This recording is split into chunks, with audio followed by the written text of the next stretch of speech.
Royals pitcher Yordano Ventura and former major leaguer Andy Marte were both killed in separate car accidents in the Dominican Republic on Sunday. Now, let's start with Ventura, who was a high-end talent on the mound and was really quite the personality. Tom, how will he be remembered by those around the league? Well, there's two different visions of Yordano Ventura. For those who did not know him, they saw an extremely fiery competitor who sometimes let emotions get the best of him. I mean, involved in a lot of dust-ups on the field, beanball wars, shouting at players on other teams. So quite frankly, if you didn't know Ventura and you played against him, you probably didn't like him very much. But in a minute you talk to anybody who knew him just a little bit, but especially his teammates, manager, and coaches, you understand that this guy was really a fun-loving, just joyful guy to be around who never took a day for granted in the big leagues. And, yeah, sometimes his competitiveness got the better of him.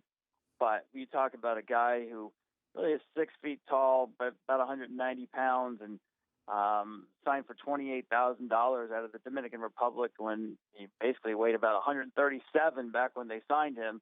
You know, he did not have an easy path to the major leagues at all, and I think that's why you saw the fire in Ventura. So there's not anybody who played with Yordano Ventura who doesn't remember him just as a class act and mostly a fun guy to be around.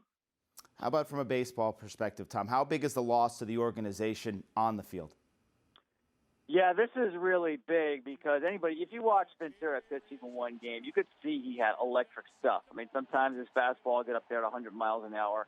Great breaking ball, outstanding changeup. I mean, he had everything to dominate hitters.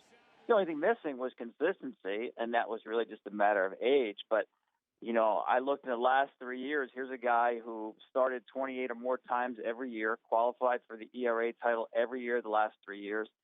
Was the youngest pitcher in baseball to do that. So to get durability, reliability, and quite frankly, just electric stuff at such a young age, you were looking at someone who hadn't even come close to his ceiling. He really could be a dominant pitcher in the big league. So it's obviously a shame on a personal level because, listen, we're all going to miss the smile and the joy that he had. But if you're a baseball fan, yeah, you're definitely going to miss what might have been because of how good he could have been. You know, it's tough to predict how the team will handle moving on from this loss, but what can the organization learn maybe from how the Marlins handled the loss of Jose Fernandez earlier this year? Yeah, I mean, each situation is different. I know that the Royals people did speak with people in Miami about how they handled that situation. That was in season, this one right before spring training.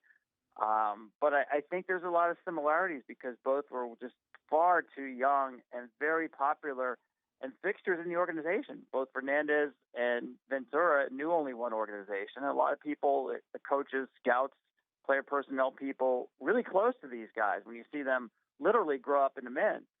So I think there's an emotional void there that will be there no matter what. I don't think it's going to be easy to move on because he was so popular and he was so important to their plans as far as contending.